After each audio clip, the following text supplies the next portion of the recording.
I'm going to tell everybody in school, if you want to see my dad on YouTube, to say on it, the tape never lies.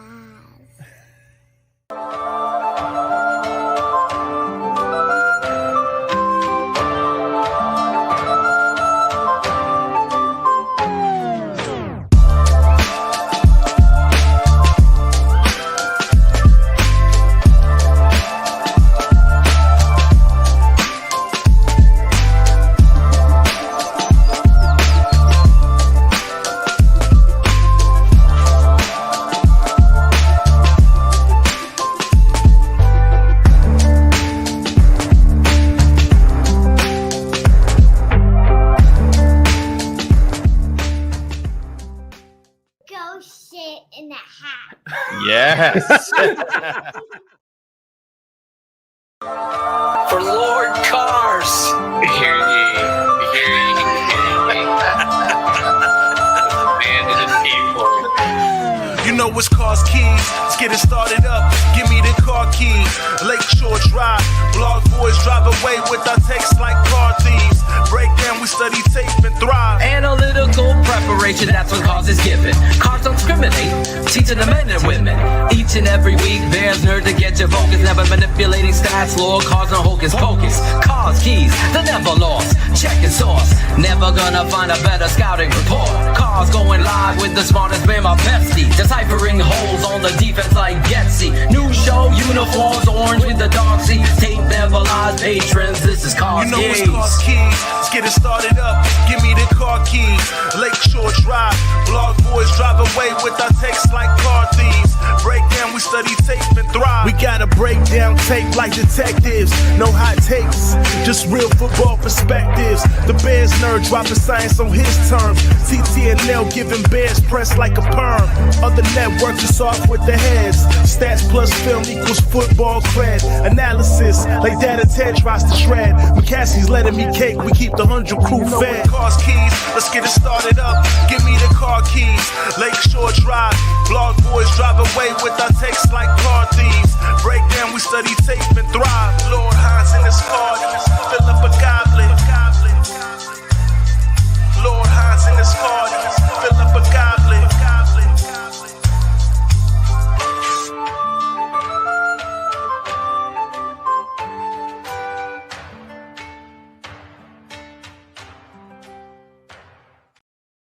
Hey, Cars Keys, Season 2, Episode 35. This is going to be the quarterback show. All Justin Fields all the time.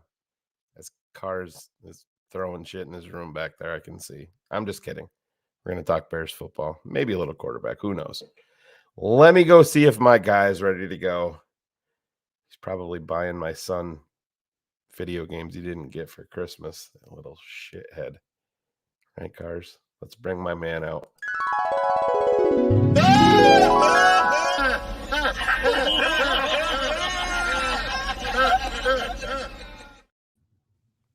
There he is. What's going on? Oh, just watching Twitter implode upon itself, social media, Oh, the falling fan apart. police. Yeah. Oh, man. And the season isn't even over yet. Just imagine what it's going to be like in the, middle of March when we have a month and a half to get some concrete answers. But yeah.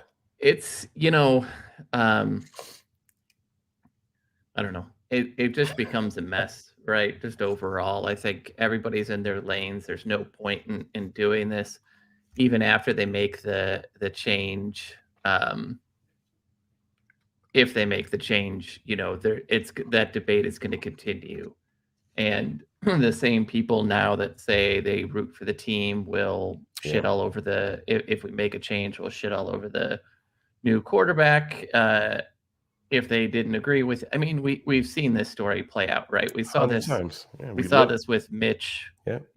Instantly. And, it is what it is. I think it's, Yeah, it's bad because there's definitely a line in the sand at this point with people. In the end of the day, when it all comes down to it, we're Chicago Bears fans. Maybe a win in Lambeau will buy us a little bit of time. We'll see what happens, but I don't think we've seen the end of this yet Oh by any God, means, no. and it's gonna get worse. And if they do make the change, it's gonna be it's The bars are so fucked up. I mean, yeah, it is.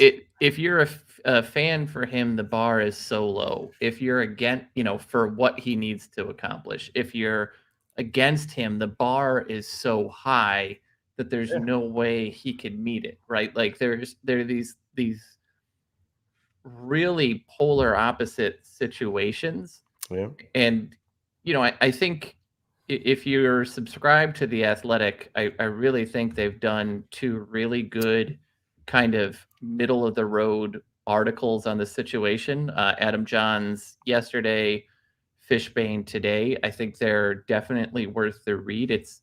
But what you see is it's very difficult to have a nuanced conversation, right? Oh yeah.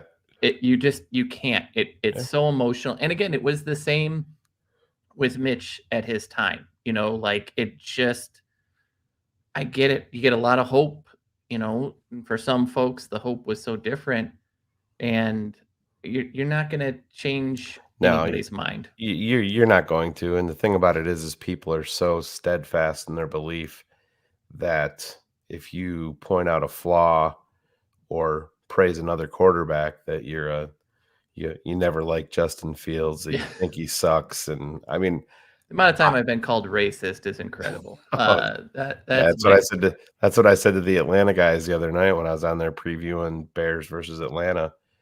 And they're like, "Oh, it's crazy." I said, "Yeah, we're the over at TTNL network, we're the ones that are painted as racist because we're prepared to move on from Justin, but yet we want to replace him with Caleb Williams." So I'm you please explain that one to me. But it is what it is. I'm not even going to let that stuff bother me because it's pure stupidity. But I think I know the direction this is going, Cars, and I honestly don't think it's as layered as we make it seem to be, and most fans make it seem to be. I think at the end of the day, I think it's a pretty easy decision to make when you're moving forward if you have the number one pick. Yeah, again, we'll see that. I think, when you look at games like Arizona, last week, right? It really makes it tough to do any sort of real analysis on it. Like Right. the game plan was terrible last week. Yeah. Again, the execution, multiple different ways, was terrible. It's kind of this continuing thing. You saw Darnell Wright, who had an incredibly up and down game, which was very disappointing. And you saw a defense, to me, that I thought should have been more impactful and should have had more turnovers. And it was one of those games again last week, which I think is very perfect when you talk about the Flus era. At no point, even up 21-0, Yeah. did you feel comfortable? No, that's It what was, I it was said. the closest 21-0 game that you can possibly have. Absolutely. And I said to people last night, Cars, when we were on Keeping It 100, there was people in the chat getting really fired up. So I'm like, you know how we do it here. Mhm. We pivoted live on air, and I'm like, I called out a couple of people in the chat room, told them to hit me up on Twitter, and I would send them a link, and we could debate the situation live on air. And of course, none of them showed up. But the problem is, man, the people, the pro Flus crowd, it's 99.9% defense. Look what he's done with the defense. Where do you build your case as a head coach that he's making progress on offense? And even defensively, week in and week out, it's inconsistent. Yeah. That's a bad Arizona team. Yeah. And sure, we didn't allow them to run the ball as well as they did against San Francisco. But that's a game to me that I think you really should have controlled the line of scrimmage a hell of a lot better. I mean, you saw a couple different times. What really stood out to me was how Kyler Murray's height impacted throws that were Right. there, but then someone was in the throwing lane.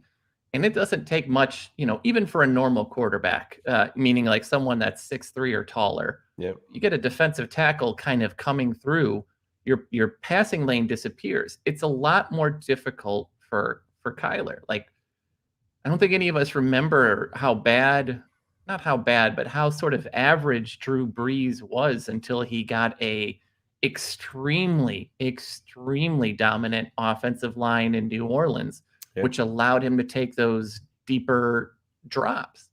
So the defense is playing better, but again, it just, Well, I think what it they comes down scored 16 and Yeah. they could have scored more. No, I totally agree, and I think what it comes down to, and this is going to sound like I'm pro Getsy, and I'm definitely not, but I think where Flus and Getsy are horrific, and what this all really needs to be focused on is situationally, they're That's, terrible. yes. They're terrible. You get a There's- 1-point lead against Detroit, and we lose that game because you go ultra conservative. Yeah, It's what we've done all the time. Yep. And I look back to Matt Nagy. Matt Nagy wanted to come across like he was so he always used to talk about being aggressive. I don't need to hear you say anything about being aggressive, because I feel like, I don't know, did you ever go out in college or whatever, and they would always, you look at the one dude over sitting in the corner nobody was talking to. That was the motherfucker you should keep your eyes on. That was the dude that was going to cause some problems. The guy that's up in your face talking a bunch of shit and not shutting up, that's just a guy that's all talk. And that's what I look at Matt Nagy is when you're telling me how aggressive you are and you keep on saying that publicly, I know you're full of shit. That's why when it was 4th and 1, you always had to call a timeout, because you didn't know what to do. You didn't know how, do I want to be aggressive or do I want to punt and rely on my defense? Matt Eberflus is the same way, just I think to a lesser degree publicly than Matt Nagy is, but I'm fully on board with both of these guys being gone. I think, there's been a lot of concern, and I know a lot of people have been saying that they think that the most likely situation is going to be that Flus returns, but it's going to be a Frank Reich at offensive coordinator, which, let's be frank, is still an upgrade, as much as I may not Totally like agree. it. Yeah. But I think you do need to look at the bigger picture. If you make that as your change, you still need to tell. It's kind of like what we don't give Matt Nagy enough credit for when he took over, is he went to Vic Fangio and said, "Hey man, you're doing great. You run that side of the ball. That's your thing. I'm completely hands off." It needs to be that same way for Flus on the other side. 100%. And you see it all the time. Like, what is McDermott in Buffalo, who is a terrible head coach because he's got to control everything. And what you learn throughout a lot of this is most old school defensive coordinators are massive control freaks. Like, they have to have everything under it. Belichick really was a control freak. He's just so good, and somewhere on the spectrum where his level of analyzing things is so good. But most of these defensive head coaches are pretty bad. Now, D'Amico Ryans looks like he's completely hands off, and that'll be a true test. But when you look around the league, Shane, who would you tell me your top 5 head coaches are? If Andy Reid, offense; McDaniel, offense; McVay, offense; Shanahan, offense. Shanahan is really hands off on that defense. And that's kind of the way that you need. If you keep Flus, you have to. You're 100%, and I mean that. I think that will be attractive to some people, because it's not just a DC role, really. Yeah. like an assistant head coach, and it's like you're a head coach of the Chicago Bears, but just on one side of the ball, essentially. I mean, that's pretty much the power that you have. Oh, And if you come into it, either pathway that they take, if they decide they're building with Justin and they're going to cash in on the war chest of draft picks, or they get the number 1 overall pick and they take Caleb Williams, that is going to be an attractive thing for somebody coming in. And, Courtney Cronin brought it up and talking today. And this is the stuff that gets me worried is, let's say if the Bears decide it's Eberflus and then the offensive staff is gone,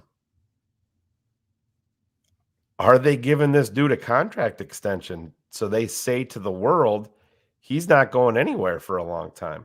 I think So other coaches look at that and they're like, all right, yeah, there's stability there. And I think if it's not a Frank Reich, right? Yeah. If there's another sort of quarterback coach somewhere that they want to do, I think you absolutely have to. Yeah. But if it's a Frank Reich, I don't think you have to, because Frank isn't going to have as many options at this point. So that's the next layer to this, is really who would they target?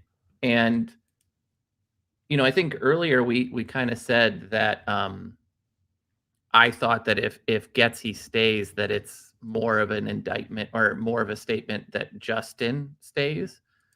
But I've really flipped on that. I think minimally the Bears have to understand that marriage now between the two is just not working. And it could be a double fall guy situation, right, where they both are. It could be a singular fall guy. But I do really think that if they make the decision that Getsy's to stay, I think that changes the quarterback conversation. And I don't know why you would sit there to say that he should. If folks remember all those years ago, one of the things that I struggled with the Matt Nagy and Mitch Trubisky is I saw a lot of the issues with Mitch, and I thought that Matt might be a better play caller without him. And that clearly wasn't the case. And it's one of those things where you're taking a massive leap. Like, we could talk all about the development of the quarterback. I think we can also talk about the development of the offensive coordinator and the way that he calls plays. And again, if you read the Fishbane article, right, like, there are ways to stretch teams out wide more than just bubble screens. But that is all we did. I know. That's all he did. Right? And I just don't. I think you just look like. My fear is that he'll stay. I'm still probably 50-50 because of the recent streak that they'll stay. I don't think this, and we'll talk about it in a second, I don't think this is a very winnable game, and we'll talk about why in a minute. But if they go out and beat this team, what happened in Green Bay with Jair Alexander probably doesn't get talked about enough, and how that defense is straight up trash with the amount of investments that they have made on that side. Their Getsy is Barry. Yeah. There. You know what I mean? Well, but I think their Ryan Pace is Goot, right? Yeah. Like, a lot of overpaid, bad decisions that don't work out. Jair is great. He gets injured a lot. But if this is what's happening in your locker room, this is a sign that there are little cracks developing and these sorts of things. And I say all that because if you go through and win the next 2 games and you're 8-9 at the end of the season, it gets a lot harder to fire your head coach. Right. It was easier 5 weeks ago when we were just straight up ass. But it gets, the more we win, the more difficult it probably does come to get to him. Yeah. And just real quick, I shared these last night and I see it's Already starting up in the chat talking about Caleb Williams' size being an issue coming into the NFL. This is at the Heisman ceremony. The guy in the red suit is CJ Stroud. The guy on the right-hand side is Caleb Williams. So if you're not worried about CJ Stroud's size, I wouldn't be worried about Caleb Williams. And you can push it back even more just to give you a comparison. That's CJ Stroud there in the navy and red tie, and that's Bryce Young on the right-hand side. So you can see the massive difference. If you're worried about frame, you're worried about size. Literally the last thing in the world I'm worried about with Caleb Williams is his size. Yeah, it's I want to see this. It'll be one of those things where I'll be super interested in the camp. I think in that regard, I'm way more interested in the Jaden Daniels measurements, just because of the slight frame that he has, and I'm not so. That's my concern with Jaden. But yeah, I don't have that concern. I think I'm at, I know where I stand, and folks know where I stand. I'm okay either way. I understand the draw either way, but I'm really having a hard time with the Getsy and Flus thing, because I think the defense is playing better. The arrow is up, but my God, I want to see them deliver a knockout punch. That should have happened last week. Yeah. It should happen this week. Yep. That's what gets me. I have the Cleveland game on right here, and they're getting ready to. Oh, I guess they did score. They pick 6, but you had them on the ropes. Think about the impact that these last 3 weeks of the season would have been on the fan base going into this monumental offseason. And I don't care what anybody says, Cars, that comes down to coaching first and foremost. Like you said, situationally, you cannot coach scared. You cannot coach timid. And if you do, you lose. And Flus has done it in historic fashion. Oh, what? We had 3 games this year that we lost where our chance to win was 98+% later in the game. It's a different year. If we win that Denver game and the Detroit game and the Cleveland game, which we should have won all 3 of those, if you are now sitting here and you are 9-6 instead of 6-9, you are competing for a playoff. There's no one to blame on this team more than the head coach of this of it, right? Like there is nothing there that really defines him. Those 3 losses are better than any win. If he's got one signature win against Detroit, he's got 5-6 signature losses. I just don't know. And, for all the talk about, when Moore got injured and then Kmet went down, I think I've kind of said this earlier. This is a more talented offense than we've shown all season. But right now, it's more of a collection of parts than it is a cohesive unit. The run game doesn't marry to the pass game. The footwork on the pass game doesn't marry out with the routes that they're trying to run. Yeah. And it's sloppy on that side of the ball. And I think, the offensive line is better than it was last year, significantly. Again, if folks haven't noticed what I've said, that the Bears on average have the 4th highest time to pressure in the NFL, meaning that only 3 other teams see pressure, or it might be 6 now, something like that, but it's like 3 to 5 teams are better at protecting their quarterback longer than the Chicago Bears. That's not a line issue. Right. there are schematically things that happen. There are so many deep routes. There aren't enough layers to those things. There aren't enough crossing routes. You can sit down and say who's to blame, and at this point, again, it's not an argument, but last year, Shane, we made a change. Yep. And it launched the offense for a while. This year, there is no change whatsoever. And it's inexcusable. Yeah, and they went back to start off this season. They went back to exactly what wasn't working from jump last year. And it wasn't working, but now they had DJ Moore, so it should and work. it just doesn't none of it makes sense. None of it makes sense. From the use of Donta Foreman and the non-use of Donta Foreman early in the season, some of the ways that we didn't leverage and use the tight ends, and I understand that he had a big drop against Cleveland, but I really feel like Tanyan and Lewis have not been used enough. We talked early about how Blasingame was not used early enough. Like all of these things are major issues for a team that needed consistency. And the simple fact that the run game has gotten worse than it was last year, and you expect some follow up, right? Like some decline, but it's significantly worse than it was last year.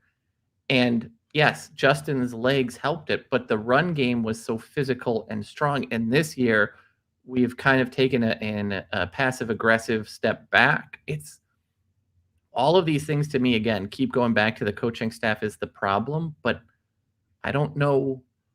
We will see, I guess, and that concerns me. Yeah. All right, man. Let's get into it. All right. So let's start off with the first thing, and I've promptly named this one Arthur Smith sucks. So Arthur Smith is a Matt Nagy head coach. You can also argue he's a Jeff Fisher type, right? So they've gone 7-10, 7-10, and they are 7-8 at this point in time. They've been brutal on offense, but it's a team that has step by step gotten more loaded on offense. So if you look at it, you've got Kyle Pitts, Drake London, Bijan Robinson, and yet they don't score. They're 24th in scoring. They have a decent enough offensive line. In large chunks of the season, there's been way more Tyson Algier than there has been Bijan. The fact that Algier has 13 less carries than him while still averaging a yard less per carry is an insane statistic that I still can't wrap my head around. The choice to stick with Desmond Ridder, that's on the coach. Yep. They had moves there. The coach said, this is I was my guy. bummed they benched him before the Chicago game because I wanted to face him more than I want to face Heineke. I mean, That's it's for damn sure. 10-10, right? Yeah, 10 touchdowns, 10 interceptions. They have 14 passing touchdowns on the season. That's incredible. If you told me kind of coming into this that look at the big three. Now, Bijan probably will get to 1,000 yards. He's at 873 right now, but there's a chance that he won't. But Drake London and Kyle Pitts, one of those two should be 1,000-yard receiver, and they may not happen. And if it weren't for one massive blow-up game against Tampa, Bijan wouldn't be, or Drake London wouldn't be anywhere close. So you have all this talent, you have a solid offensive line, and you are 24th in scoring. You're turning the ball over at a massive margin. But the other comp here to Matt Nagy is the defense is really pretty solid. And when you look at what they did this offseason, Jesse Bates, Bud Dupree, Okudah, who is not turning the ball over, but is playing significantly better than he was at Detroit. And then Calais Campbell, I don't know what fountain of youth he found, but for a 37-year-old guy to be playing the amount of snaps that he is, and I forgot to add Anya Meta, who was a deal that we both sort of snickered at the time because it was big money. But those guys on defense, they're a problem. And so very similar to this. You hire an offensive head coach, make a lot of big moves on the offensive side of the ball, and it's just not getting better. This is Matt Nagy would have killed for the talent that this was, and the offense is getting less production out of it. That's a big indictment to me on Arthur Smith, and so I'm super hopeful. Super hopeful that continues, but I don't know that it's likely. Yeah, man. No, I totally get it. But yeah, Calais Campbell, we were just talking about him the other day, and it sure is amazing because he's 37 years old. I was actually surprised when he decided to go there, under the circumstances. And but the way that he's playing at that age, and like I said, Cars, you and I got into this a little bit pre-show. The one factor that isn't being talked about yet is going to be weather, and it's going to play a big part of it. Like I said, I was on with the Atlanta guys. They didn't think that it was a factor at all. They maintained that they were built for the weather. Well, you're a dome team, in a southern state. So when it's 35 degrees and chance of snow, yeah, it can absolutely be a factor. It can change game plans. It can change want to. We've seen that with this Atlanta team. Yes. Do you remember back in 2005? Michael Vick's just essentially was like, "Nah, fuck this." We saw it against New Orleans on the year that we went to the Super Bowl. It is, if it gets cold, if it gets nasty, right? It changes a lot. And you've got a Florida boy at tight end, you've got a USC guy at wide receiver, you got a Texas kid at running back. It is a big deal, whether you think it or not. And it's further complicated by the fact that, you play New Orleans dome to dome, you play Carolina in nice weather, you play in Florida in nice weather. It is a difference. It was so rare the year that Tampa went to the Super Bowl for them to go to Green Bay for a playoff game and win, because historically warm weather teams in cold weather situations don't do well. Jared Goff in the playoffs is a dome team, but last year, the game that they must win, he was outside in the cold throwing ducks all over the place. It does change quite a bit, and it makes it really tricky for those folks to get used to it. Yep. Just real quick, Carlos, I don't know what just put it in the comments what you're talking. I'm not quite sure what you're referring to here, but let me know. Go ahead. So continuing on, and I think one of the things that probably we should get familiar with is this is Ryan Nielsen. He took over for Dean Pease this year. If you look at this guy, he's definitely probably on the head coach path at this point in time. So he had 4 years there in New Orleans, and as a defensive line coach, a year as an assistant head coach and defensive line coach. And then last year he spent as co-defensive coordinator and line coach. Jerry Gray, who's a longtime assistant in the NFL, he and Brian deserve credit for identifying Okudah and understanding things that they can do. Again, he's not really forcing turnovers, but his play is, I mean, if you remember it 2 years ago, like he was giving up something like 25 plus yards per reception as a corner. It's significantly better than what it was. The Falcons, so they are really big up front. So Campbell's big, Onyemeta's big. They stay there. They are 8th best against the run as it relates to yards per carry. They've only given up 6 rushing touchdowns, and I believe the first one wasn't until like either the end of October or beginning of November. So as a defense, they're really good. The other big concern here is they're the 3rd best third down defense in the NFL. So where do we struggle? 3rd down. Where are they really good? 3rd down. They're relentless. Like you talk about hits, whatever he may call it, they fly around to the ball. They have a lot of guys who you will not recognize their names, But if you go watch the film, they are in the right spots. They are coached very well. A lot of their free They agent got my signings. guy Harrison in the draft Yeah. out of Ohio State. I was praying Chicago drafted him. Go ahead. So I mean, they're well coached. They're in the right positions. The last 4 weeks, they haven't given up to any opponent 300 yards of offense. 3 out of the last 4 games, they've held the opponent to 10 points or less, with the one loss to Tampa Bay being the difference. So, they've been aggressive. They have played well, but Nielsen is an up-and-comer. He's a 44-year-old defensive coordinator.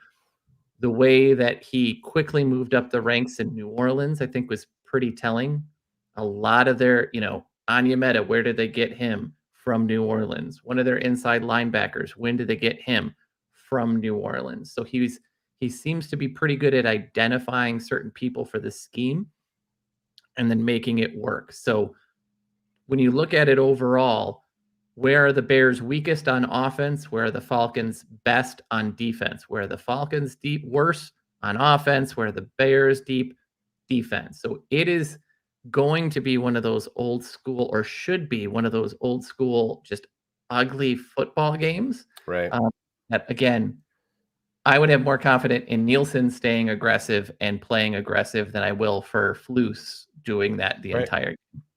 Yeah, and I mean, this is the game where you need Justin and his legs to help open things up 100%. Yeah. This is a game where you really need your best coaching that you've done in 2 years as a Bear coach on both sides.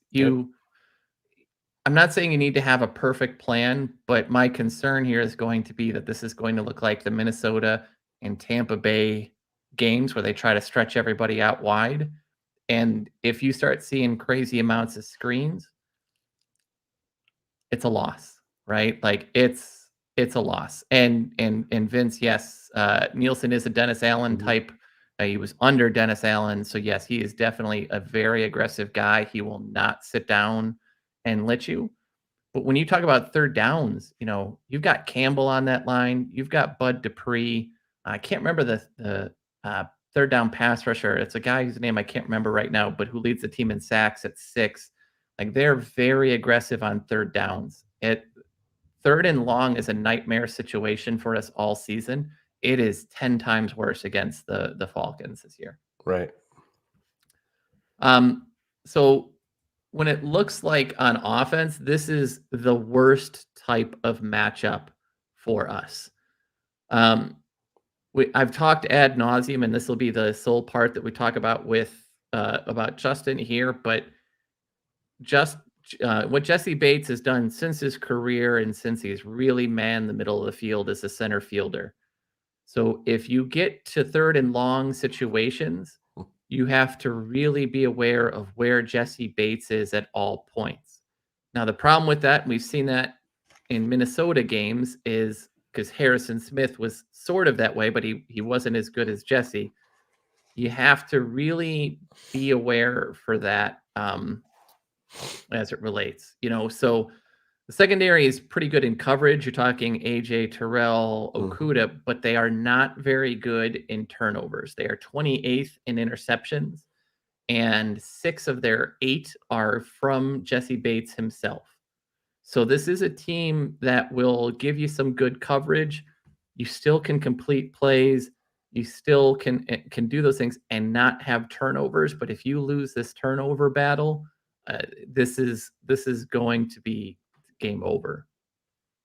That run defense is something. So Grady Jarrett, who's a name I didn't even mention yet, who now gets to play less snaps and get more of a rest in between, makes him more effective. Is really effective. Now, that's an old line because I think Onyemata is over 30, Jarrett is 30, Campbell is 37. So, but what they're really good is at absorbing blockers, and Ellis and Landman, who are their interior linebackers, have been phenomenal at cleaning up any of their messes. This is a very competent DC against an incompetent OC, right? Like, Yep. again, I said it a couple minutes ago. You really worry about that matchup. If this goes to screens, we are dead in the water, because what Atlanta is going to do, and this is no matter how good of a game plan that Flus has, if the offense cannot sustain drives, we will lose. Why did Atlanta? And so why am I giving so much credit? Let me pull back. This should be Cole Kmet. This has to be third and shorts. You've seen the numbers, but why did they lose to Carolina? Exactly that. Atlanta's offense could not stay on the field. Carolina has a very solid defense. They're one of the better defenses, but they're not helped at all because their offense can't stay on the field. Terrible. Yep. If we cannot sustain drives, if we cannot score points at all, if this is if this is whoever we beat without scoring a touchdown, right? Like if this is how that game is going to be, we are going to lose this game because there are too many weapons on the other side of the ball. It's Minnesota, right? Minnesota, thank you. It's such a bad matchup. They force fumbles but they don't force turnovers. They don't really get to the quarterback a lot, but they can get to the quarterback. So it's these types of plays where if we cannot establish the run, and we would really struggle to establish the run here, I really worry about it. If we see the reverse Detroit first game, right, where they have the ball 40 minutes and Right. we only have it 20, this can get out of hand really quickly. I think it's a big concern just moving forward, and I think it's going to shine a massive light on both the quarterback and the offensive coordinator for what happens.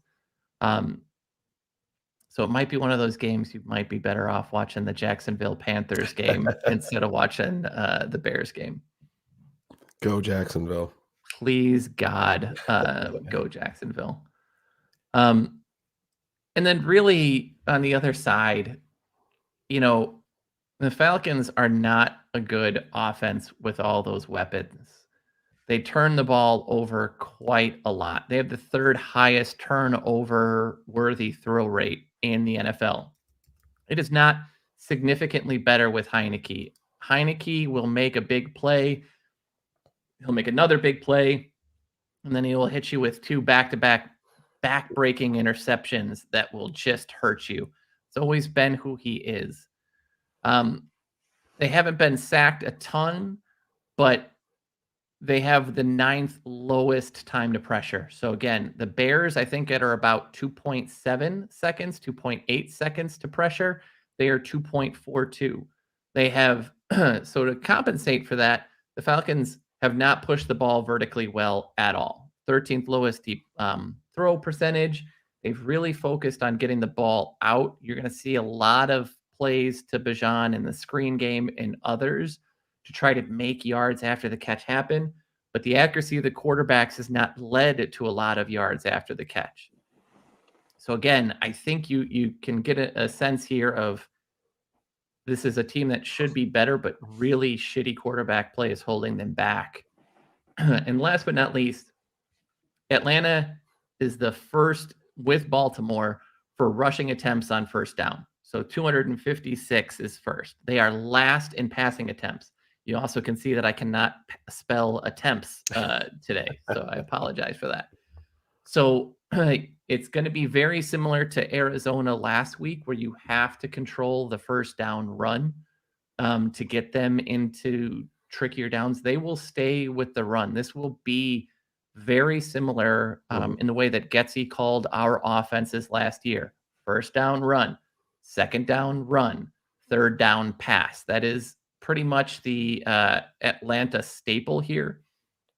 And I think those are the things that you look. I don't really see us winning this one, Shane, and I don't know what you guys talked about, because I just look at this defensive matchup and I kind of go, yeah, we see 2 turnovers on their side of the on our side of the field. I think if they win, and this is what I had said last night, because I picked Chicago to win, very, very close, and it's got to come down to Justin making plays with his legs to contribute to what you were talking about, so they can eat up some of that clock and maintain the offense on the field that way. It's got to happen. But the problem is two cars, and I know guys, the Bears overall are seemingly healthy, but the Cole Kmet thing, if he can't play, that's a big blow to this offense. And I'm glad Phil doesn't watch this show because actually, we have some major breaking news on that. I should have screenshot it and put it up here. Phil went above and beyond saying Cole Kmet looks like an absolute fucking baller this week. Now, I told him, I'm like, I'm fucking screenshotting that shit. I mean, And then he he's got hurt. sort of been the offensive MVP this year, which is a hard thing to really wrap your head around. Yeah.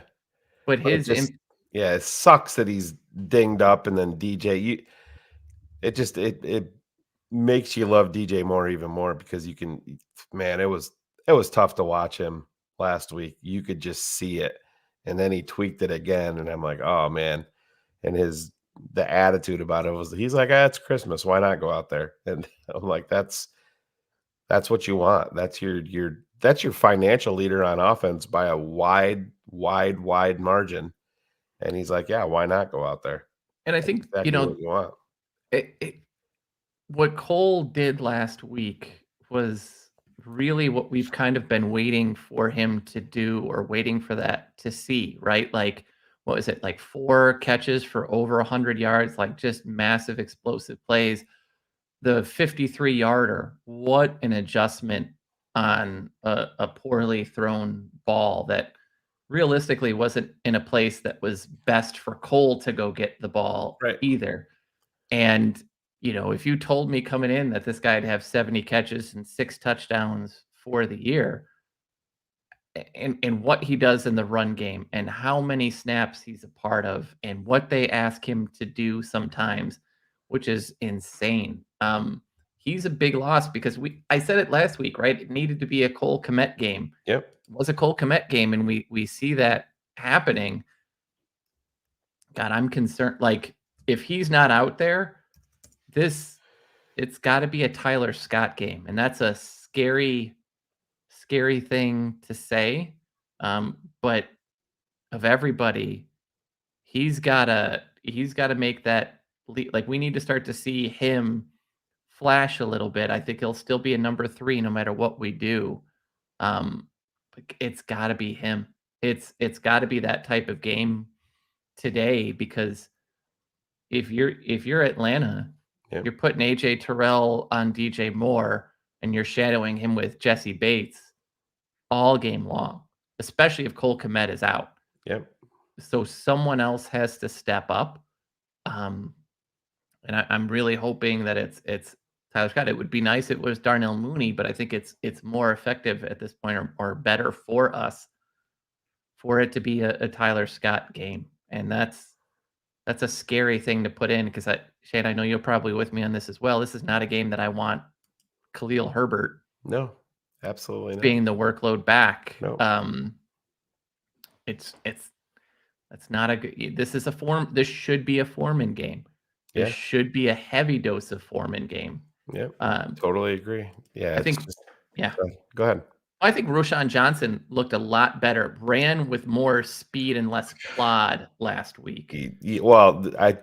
You could see the confidence in his face, and again, guys, I'm not, Roschon was dinged up there a little bit. He dealt with a concussion, and everybody comes back from those differently. And maybe last week was the game where he started to feel like himself, because Cars, you and I talked about it live. It's like, oof, that one run that he broke off. It's like he was a plodding back that looked like he was a 4.9 guy.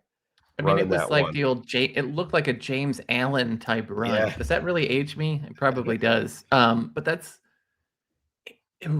not James Allen versus Baltimore when he popped off for 164 yards. But It was like, or the old Lewis Tillman days, right? Yeah, Like we'd give yeah. him 25 carries at 3.5 yards a carry, and we would go. It was nice to see, and I think I don't know. I don't have a ton of faith in this matchup. I really just you're gonna count on someone stepping up that hasn't yet, and God, I just we've not seen it. We've Yeah. not seen it the entirety of the Flus thing. Every guy that we've kind of waited to make that step just hasn't, and it kills me. Right. No, and I get it. I don't know. Maybe it's just my fandom coming out. I have a feeling the defenses, we're gonna see one of those games from the defense where we're like, wow, these guys are, they got it cranked up. And I think they're to the point where I don't want to say it's like it was back when Lovey was here. Lance Briggs said we never got mad when they turned the ball over. We never got mad when they didn't score. We just said to ourselves, this is another opportunity for us to go out and make a play. And I think we're just about there with this team. And you can see these guys are getting more and more confident by the week. And like I said, I think weather is going to play a factor. And if the crowd gets out there, you force a couple of turnovers early, that sends a message, especially if the weather is inclement. And we'll see. I think I ended up picking 26-20 Chicago. I mean, I think one of the nicest parts about the last several weeks has been really the ascension of Dexter as a pass rusher. Yeah, he's going to have to be well, and he's going to be even beyond that. You talk about those first down runs. He's going to have to be a big part of limiting, though. You can't let these guys get into 2nd and 4, 2nd and 3, 2nd and 2, or you're going to be in trouble. No, and when you look at it, right, like this is a team that's got, of their 5 offensive linemen, 4 of them are questionable. I mean, they'll very clearly play, but Bergeron is the only one that is healthy. McGarry, Lindstrom, Dahlman, and Matthews are all sort of dinged up right now. So it doesn't bode well for them. And even Heineke has an ankle issue, right? So there are a lot of different injuries to this team that, like what you see out of Zach Pickens in the limited time has been getting better. What you've seen out of Terrell Smith and Tyreek Stevenson has been getting better all season long. A lot of people have been taking shots at Edmonds, but Edmonds is asked to do something completely different than what Roquan has been. He's there to take away passing lanes. There's a reason that Edmonds has 4 interceptions this season, and Roquan had 8 for his career, as a Bear. Like these things, what they're asking him to do is so different. But what you've seen is these guys really start to ascend and get into their roles and get into their positions. And the young guys, as Dexter plays more snaps, you get really more comfortable with where he's going. That pairing of him and Billings is a tremendous amount of fun to watch. Like Bergeron is going to be in trouble if one of those guys is over him. Justin Jones continues to make plays. Like Edmonds has 4 interceptions in his last 7 games. Yeah. I mean, and again, what we're asking him to do is take away tight ends in the middle of the field. If you look at the game he missed, where did we get exposed? The middle of the field. So there's a reason that his big numbers aren't as big, but what did we get him for? Both his leadership and his turnovers, and 4 interceptions out of an interior linebacker is incredible, right? And you take that any day. Right. And well, just to show you so just based on interceptions, just to show you what we're talking about, since 2021, Roquan Smith has 4 picks. Yeah. Edmonds has done that the last 7 games. It's insane. it's incredible. And I'm gonna hold on. There's one comment I saw that I want to try to find here because I want to share out for this. Creighton, this isn't me picking on you, but let's be real about Tomlin. As great of a head coach as he may be, he has failed on the offensive side of the ball for his entirety, right? Like as the old guys have aged off, he finally got rid of Matt Canada when he should have last offseason. He should have the offseason beforehand. Should have never hired him in the first place. Yeah, exactly. Thank you. Yeah. It should never have done anything. Like, so if we want to go hire another defensive coach who ignores the offensive side of the ball, Mike Tomlin is that guy. I just hope to God that that's not the person. He's Yeah, I don't think it's just not a Pittsburgh move. I think he'll be right in Pittsburgh and they're gonna maintain with him. That's what I think. But they as an organization get way too much credit sometimes because they have made some great moves, but since the first Tomlin Super Bowl, which again was the old roster construction, it hasn't been the same. well, that's why they're going to be involved in the Justin Fields sweepstakes. 100%. Absolutely. They're going to be on the fringe because you've seen that Pickett isn't the guy. You've seen that Mitch is not the guy. If Mason Rudolph all of a sudden makes everything look so much better, that's a massive issue. The Najee Harris draft was a massive mistake. They just for the Pickens stuff, I think has been fascinating to watch because he's been exactly the red flag as well as the talented guy that you thought he was going to be, but the consistency lacks to be there. They're really living on old stuff. Belichick is as well, right? Like you were great for a time. You are not that good anymore. It's time to move on. And it's interesting. I think it's really, again, this offseason is going to be incredible when you think about the amount of head coaches that are most likely going to be replaced. The whole thing with the quarterback, situations. I don't know how you feel about it, Shane, but no quarterback has been playing great. Like Mahomes is a step back. Herbert is a step back. Tua is super inconsistent. Josh Allen has some of his heroic plays, but is still, I would say, is taking a step back from the year prior. Yeah, and that's the thing with Allen is, like you said, he's making the amazing plays. And my one brother-in-law and my nephew are both huge Bills fans, and as explosive as they can be, you can sit there and watch a game with them where they're on the edge of their seat because they're waiting for that one, not holy shit amazing play. It's the what the fuck why did you throw that there? Yeah. Why then? And it's not, it's not on a 3rd and 16 where you're just trying to extend the game. It could be on a 1st and 10 and it's changing the entire momentum of the game. So he breaks down at the worst time mechanically. Yeah. Do you remember that the game we played against them, his rookie season, you still see those moments. It's the hardest part of the quarterback position. Jalen Hurts has taken a fairly substantial step back this year. I think, and I'm not defending.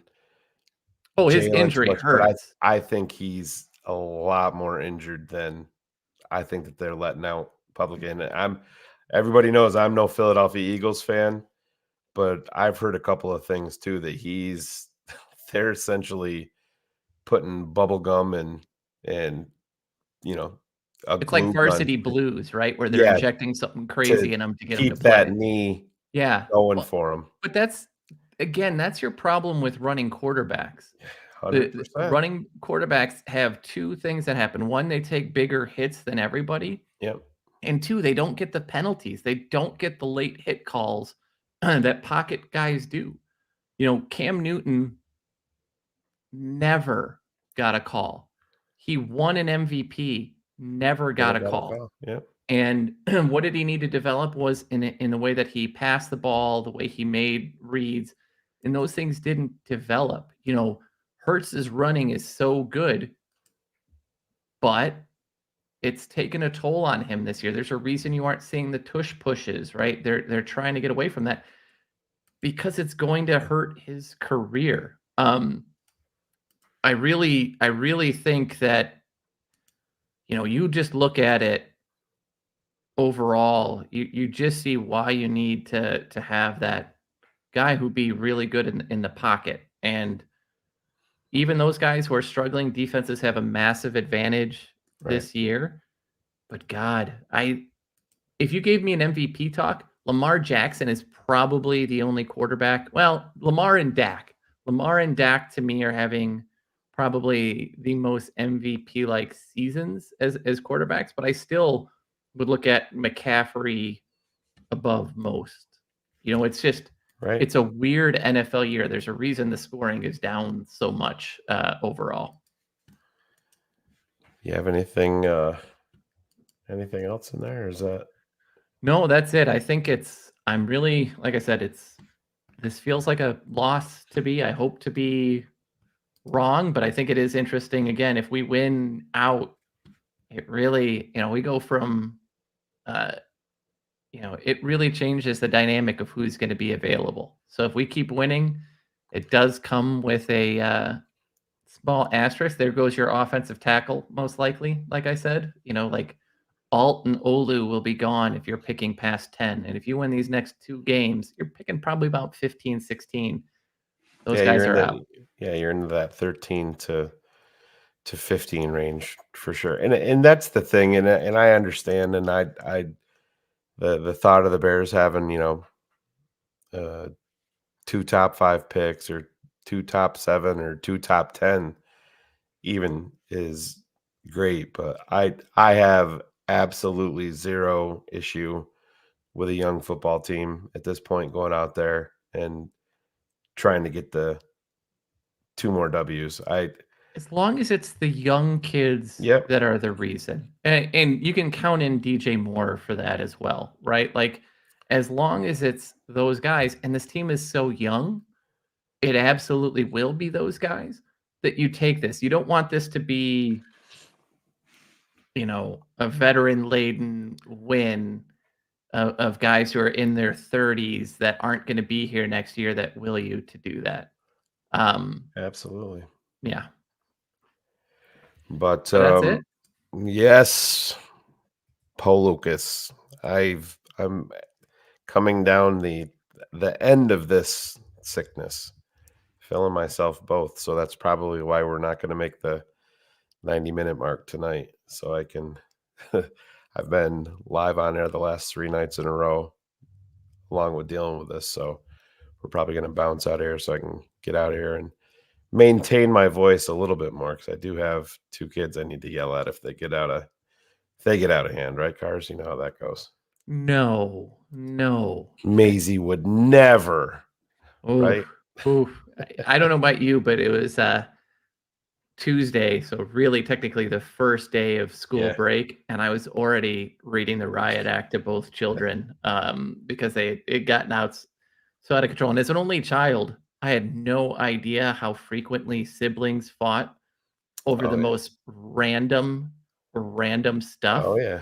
Um, Mine are 10 years apart, man, and I took a nice Christmas picture of the 2 of them. I think I shared that one with you of them in front of the tree.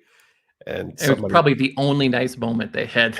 literally 30 seconds later, it was nuclear war was declared. And yeah, I mean, a 12-year-old and a 2-year-old wrestling on the floor. Yeah, there's nothing better. So no, absolutely. Well, everyone, I hope everyone had a good holiday, was able to spend time with those that they care about, and really gets to reset. I think I speak for a lot of TTNL. Personally, 2023 has been an absolute shit year, Sure has. from top to bottom. And Get here 2024. That's right. yeah, I'm super hopeful that 2024 is a better year for us in TTNL and for all of you. I really appreciate, again, some Creighton said some wonderful things on Twitter, but he's like, "Did you ever think that you'd be a Bears content creator?" And I said, no, I never thought I would. And the fact that people kind of tune in and listen and participate in the chat, say it kind of every week. I really appreciate all of you and the feedback and the conversation. So thank you all very much. Thank you. Hope you all have a really good New Year's Eve. Keep safe. Don't add to the population. Don't take away from the population.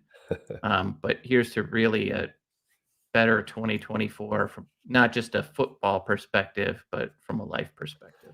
Yeah. Here. You couldn't have said it any better. And I just want to echo the same sentiments. We appreciate you guys as we wrap up 2023 here. Cars and I have known each other for a long time. And when they say you got to put in your 10,000 hours to be, an expert or to be really, really good at something, I think we passed that threshold back maybe in 1998 or so. Cars. I mean, it's The amount of late night times that we would be on a message board arguing. And if you listen, Yeah. if you think the Caleb Williams, Justin Fields arguments are bad, we've basically been having some form of this since the 90s, whether Right. it's whoever. Yeah, if you every don't know draft pick. if you don't know what the Trevalizer 3000 is, I don't want to fucking hear from you, right? I mean, we literally had to argue with a guy who told us that anybody over 6'6" was too tall to play the game of football. NFL. So Yeah, you really have some crazy ones for sure. those were the days. But that's, I mean, we got to give credit to that message board, though. I mean, it brought essentially everybody from me, you, and Phil. That's where we all met. And all these years later, now we're doing it, live, so everybody can see us every week. And even still to this point, I've been doing this longer than you have, Cars, on the the pod versions and show versions of it. But you can sit back and there's no stranger feeling when you're walking someplace or whatever, and somebody grabs a hold of you or says, TTNL baby, and you have no idea who they are, but they know who you are. So we appreciate you guys so much, and we hope you guys have an awesome end to 2023 and even a more fruitful beginning to 2024 and beyond. But we're not going anywhere. We got lots and lots to talk about with this Chicago Bears team, and Black Monday is going to be very, very interesting because that's going to be the first stone that is laid down for this new pathway, Cars, next year, and we'll see what happens. Even like I said, even more so than just the Bears. When you look at like what's happened with Russell Wilson this year and Denver's sort of reset, their cap situation is going to make that tricky. How are they going to blow that thing up and start over and stockpile picks? What's going to happen in Cincinnati? There's a lot there with Teagas and the offensive line investments. What's going to happen in Kansas City? It's not the same. Jim Harbaugh is going to be a fascinating story of whatever happens with him. Like, it's going to be nuts outside of the Bears. And that's what makes it the most fun for me, when it's not just my team that's insane, that it's the whole league. And so I'm really looking forward to it. I am right there with you, my man. But with that being said, I think we're going to get out of here. Everybody enjoy the game. The Cleveland Browns are currently up 34-14 as the Joe Flacco train continues to roll. I mean, how impressive, by the way, is that, right? For where Joe Flacco was, and he's consistently turning the ball over, but he's making some dime throws along the way. That's for That's for damn sure. Dude 38 is years old. 38. He's Yeah. 7 years younger than me. And Yeah. at the end of his career, like before this, Yep. he looked so uncomfortable in the pocket. He looked like a shell of himself. It just didn't feel the same. And for whatever reason, the dude has got massive confidence right now, and it's impressive. Yeah, it really is. And it's yeah, we'll see where it goes. Crazier. If I'm not gonna pick Cleveland going to the Super Bowl, but if Nick Foles can go on a heater, so can Joe Flacco. I mean, they do have an incredible defense, Yep. but it is injury riddled. But I think outside, it does feel like it should be San Francisco and Baltimore, which means it absolutely will not be. So that'll be the other storyline that I can't wait to watch.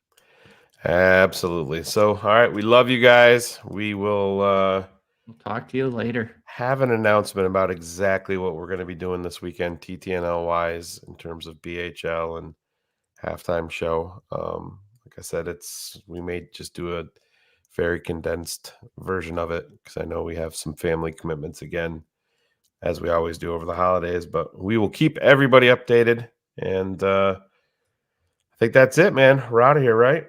That's it. All right. Love you guys. We will talk to you later, and bear down.